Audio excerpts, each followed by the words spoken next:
In 2025, we've seen a complete reshuffling of the right-wing media ecosystem. You've got anti-Israel conservatives like Tucker Carlson and Candace Owens at war with pro-Israel conservatives like Mark Levin and Ben Shapiro. And on the subject of Candace Owens, she's also at war with Tim Pool and Turning Point USA. You've got Grifters targeting Matt Walsh and Michael Knowles for their association with Ben Shapiro, who they don't like because he's Jewish. You've got once prominent conservatives like Dave Rubin and Stephen Crowder, barely relevant these days. There's also red pill influencers like Sneeko leaving the so-called manosphere, claiming it's not really about masculinity, it's insecurity projected into the camera. On top of that, there's been a plethora of cancellations too. You've got Alex Stein's Blaze TV show getting canceled, Dr. Phil's right-wing pivot imploding, Elijah Schaffer fled to El Salvador after getting sued by Kash Patel's girlfriend, and it seems like his show is barely hanging on by a thread. On top of that, new right-wing ventures like Her Take with Anna Kasparian already fell off thanks to egos and infighting and the abrupt exit of its main host, Jillian Michaels. There's also the Rogan sphere and just the podcast bro sphere in general, which lost a lot of relevance after they hitched their wagons to a fascist president whose approval rating is plummeting. Not to mention, multiple right-wing influencers have been plagued with serious health complications that's inhibited their ability to steer discourse. You've got Dilbert's creator Scott Adams suffering from prostate cancer. Jordan Peterson spent a month in the ICU earlier this year with a whole host of health issues, and his daughter says that he's just not going to be returning for months. Supposed ex-gay Milo Yiannopoulos says that his doctor believes he has a brain tumor. Dennis Prager was paralyzed from the neck down back in November of 2024 and only made one public appearance this year months ago so he can scold Megyn Kelly for criticizing Israel. And I'm not a superstitious person, but if they started to question whether or not they were trapped in a conservative knockoff of a Final Destination movie, I wouldn't blame them. And of course, the right lost one of its most prominent voices in September when Charlie Kirk was violently murdered. And Turning Point USA just hasn't been relevant as much with Erica Kirk at the helm, and it's being attacked by prominent right-wingers like Candace Owens, who are claiming that they betrayed Charlie Kirk. Not to mention other right-wing organizations like Moms for Liberty, which were prominent a couple of years ago, have also faded into obscurity due to internal scandals and electoral losses. And going into 2026, the online right-wing media ecosystem is looking so much different than it did even compared to last year. There's already new up-and-coming figures like Scott Pressler and Brylan Hollyhan, both of which have been hailed as potential successors to Charlie Kirk, but I mean, they're seemingly being propped up by the GOP establishment, and they don't really seem to have that much authentic support among GOP faithfuls who are thirsty for more radical voices. So what does that leave us with? Who's going to step up and fill the void?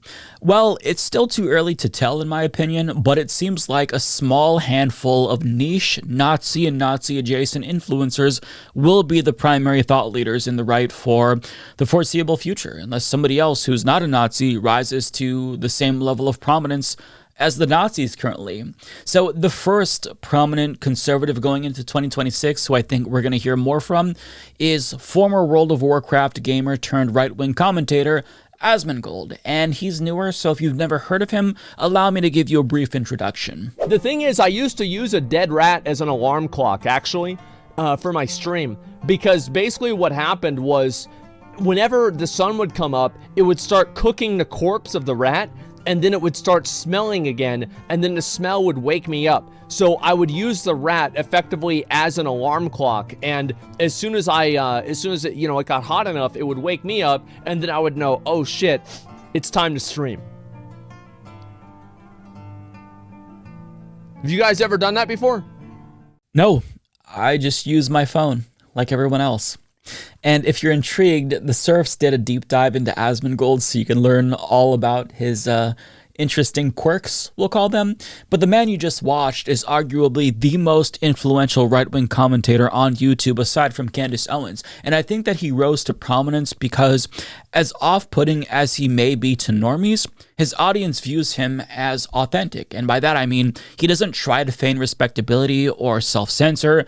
He's a slob and doesn't pretend otherwise. And I think that a lot of young men who are lost right now, they see themselves in him. Most importantly, however, is the fact that Asmongold leans into his authoritarian and white supremacist views. He's echoed Nick Fuentes' call for the prosecution of the left. He's celebrated pro-Palestinian voices being censored, such as Mahmoud Khalil. And he's also referred to America as white people's labels land. So he's popular because he's feeding his audience unfiltered fascism and is thus able to scratch an itch that other commentators like Matt Walsh can't, because unlike his colleagues, Asmongold couldn't care less if he's welcomed into the broader conservative movement. He kind of just does his own thing and shits out his own thoughts that far-right extremists want to hear, and it's obviously working well for him.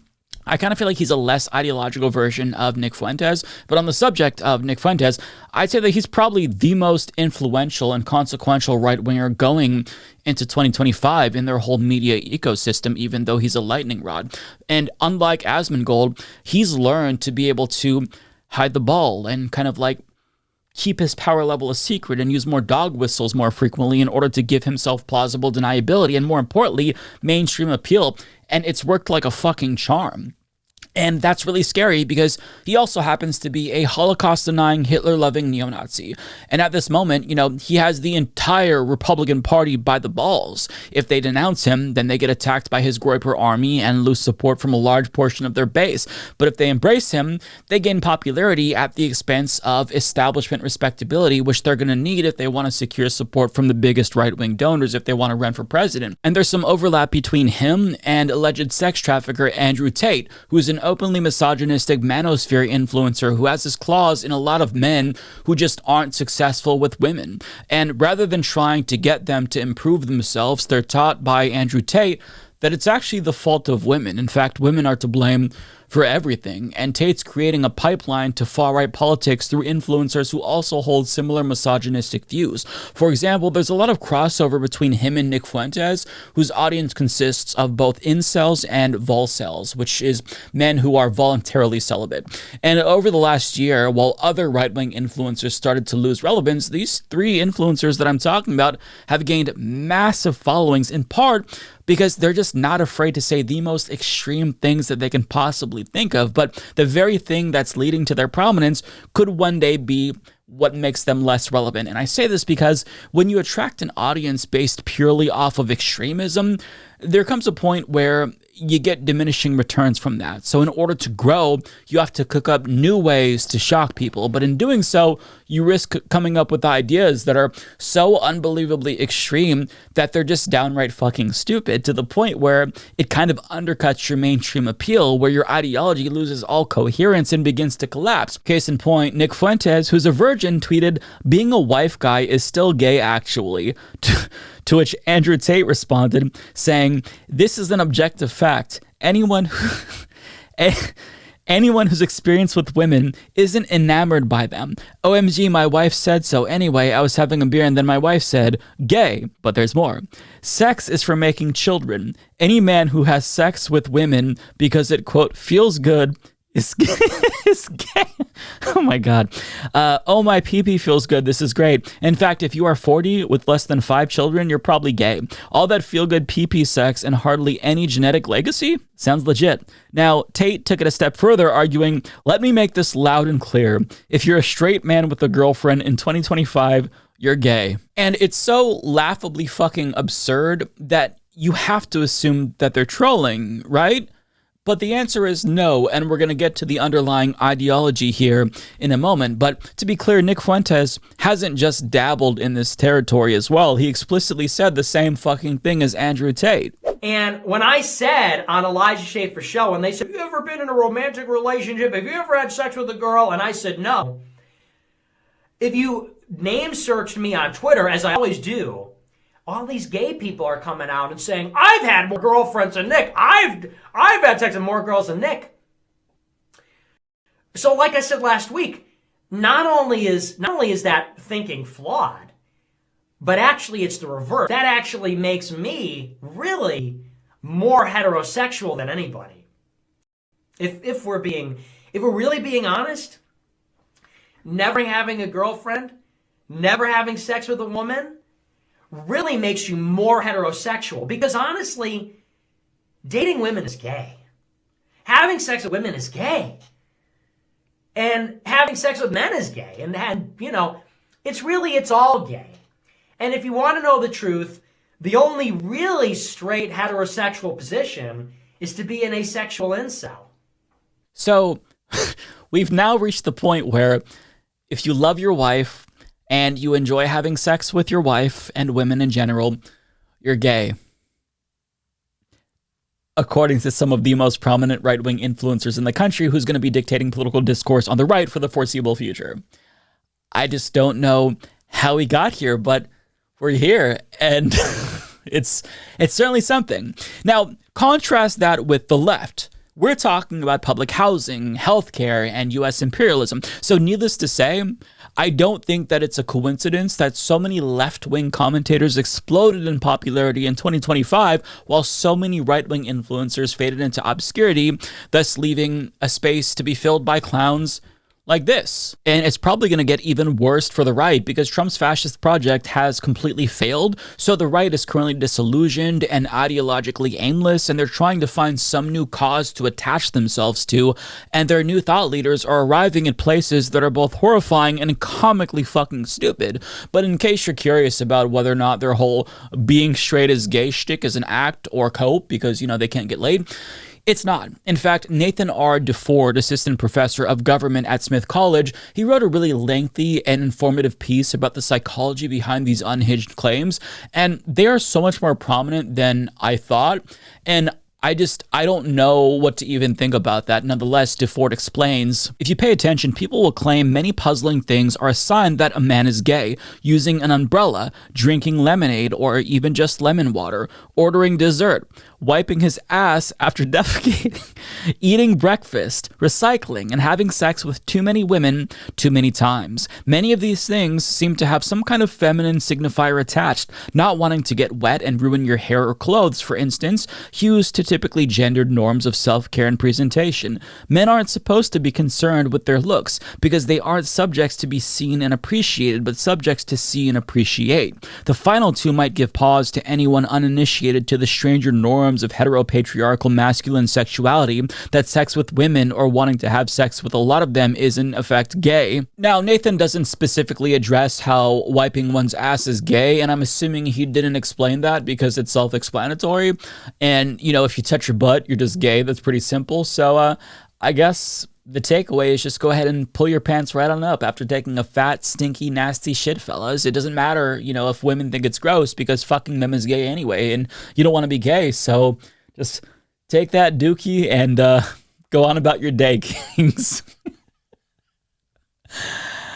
My brain can't take this, but as cartoonishly stupid as this idea is, it does intersect with fundamentalist Christianity and the notion that sexual repression and a rejection of onanism are both good things, which is necessary for people who have authoritarian political views because, as DeFord explains, quote, sexual deviance seems particularly disturbing for the authoritarian because it can occur privately and leave no lasting evidence. You may be able to control someone's actions, but you cannot control their desires. This places the onus of psychological control onto individuals who are then responsible for managing, usually in the form of repressing, their wants. When authoritarians admit of desire at all, including the presumably traditional desire for a genital sexual relationship between a man and a woman, they open up the radical possibility of a sexuality that includes potentially anyone and everyone, any and every bodily or psychic satisfaction from pleasure to pain, and whatever lies between or outside them.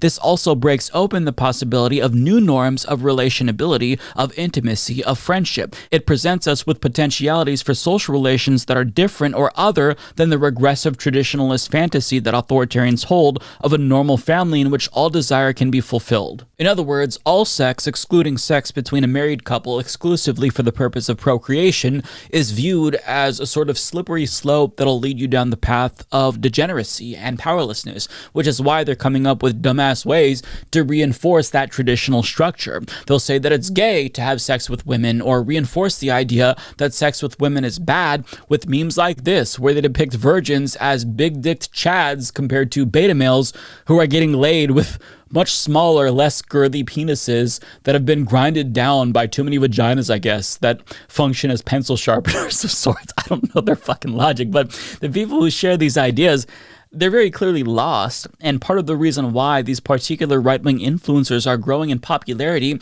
is because they're scooping up all of these lost men with confused and frankly dumbass ideas about sexuality, who obsess about depriving themselves of pleasure or who can't get pleasure because they're just not successful with women. And if far-right figures are the only ones reaching out to them by pandering to them, it's not surprising to see them take the bait if they have no other options in media. And DeFord talks about how the prohibition on masturbation and sex with women, it all just kind of falls under the same broad category of gay, because it's not manly to cling to physical pleasure at all, and the opposite of manliness is femininity, and thus you're gay if you care about sexual pleasure, which is a feminine thing. So DeFord continues, as user Service Greedy puts it in a comment on the semen retention subreddit, I agree that women aren't enemies, but the idea that feeds to the culture of comfort, consuming, and pleasure is the problem, and many of these promiscuous women just so happen to like living that way.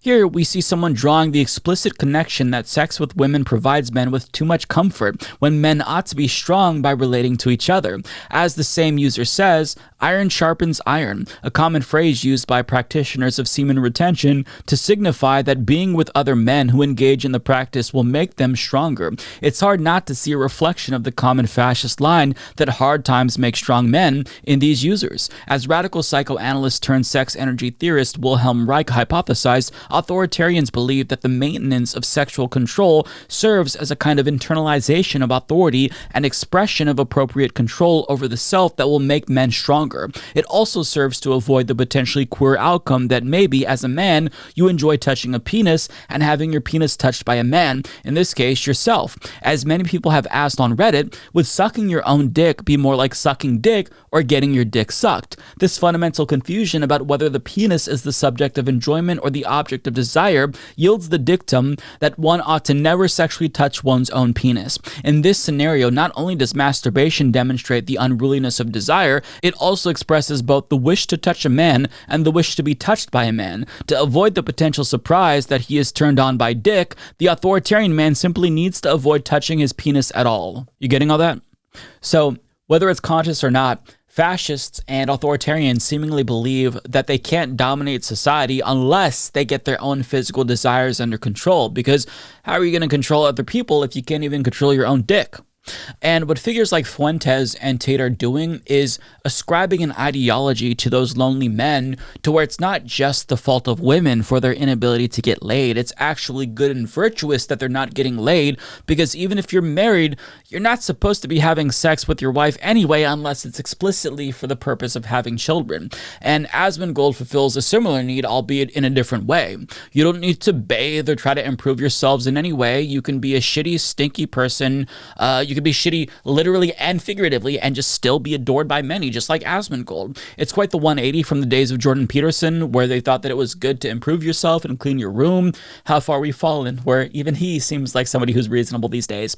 But I would encourage you to read Dr. DeFord's entire article, because I can only give you a small surface level understanding of the underlying psychology behind these idiotic views without, making this into a feature-length film, which I don't want to do. I don't want to talk about why they think wiping their ass is gay for like an hour, but DeFord's psychoanalysis, it does shed a lot of light on the comically absurd mindset of the far-right authoritarians dominating right-wing media and why they're becoming so popular. That being said, it might be so niche and absurd on its face that it's just not going to have that much appeal to anyone who isn't already entrenched in right-wing echo chambers. And that's why I think that the Republican establishment is desperately trying to prop up figures like Brylan Hollyhand and Scott Pressler, because the figures who are currently dominating the right at the moment, I don't think they're necessarily going to expand the conservative movement. Sure, they're more popular within conservative circles, but like a normie is going to see somebody talking about how it's gay to fuck your wife, and they're going to run 100 miles an hour away in the other direction. It's not something that's marketable, right? So what these people are doing is shoring up right-wing support. They're reinforcing pre-existing right-wing views. But I should note that these figures aren't gaining prominence because of their views on sex. They're popular because they're taking American fascism to its logical conclusion, and their hot takes about sexuality are just like a bonus to broaden their appeal to certain demographics of young men. But the primary selling point of all three of these conservatives that I focused on today is their unadulterated extremism. We've reached a point where right-wingers, they don't want milquetoast conservatism that's watered down. They're thirsty for outright Nazism, even if they don't realize that that's what they're getting. Fuentes, in particular, is giving conservatives an explanation as to why Trumpism failed, even after he deported so many immigrants, because he just didn't go after the real common enemy, which he believes is Jewish people. So he's simply taking Trumpism to its logical conclusion, and to an extent, Asmongold does the same thing. So I think that's why they're so popular, because if you see that Trumpism failed, then obviously that's just like the logical next step that you move towards. And I don't want to give you the impression that these new right-wing thought leaders are any less dangerous because they're so extreme and absurd, because, I mean, people do take them seriously, hence why they're so popular. But what I am trying to say is that the modern right has become so comically extreme that they are increasingly niche and off-putting to normies, which does create an opening space for the left to kind of swoop in and win over the people that they're turning off, who are both disillusioned with the system and looking for answers. So it's more important now than ever to give people a new common enemy, which is billionaires, not women, not immigrants, but billionaires. Because if we can give people a purpose and something to fight for, and, foster class solidarity among working people who are struggling right now, I think we will all be better off in the long run because of it. Penis and balls, vagina. Penis and balls, vagina. P-word and balls, vagina. P-word and balls, vagina. Ass, Cum. ass, Cum. ass, Cum. Vagina. She stroked my face with the Vagina. She stroked my penis and balls.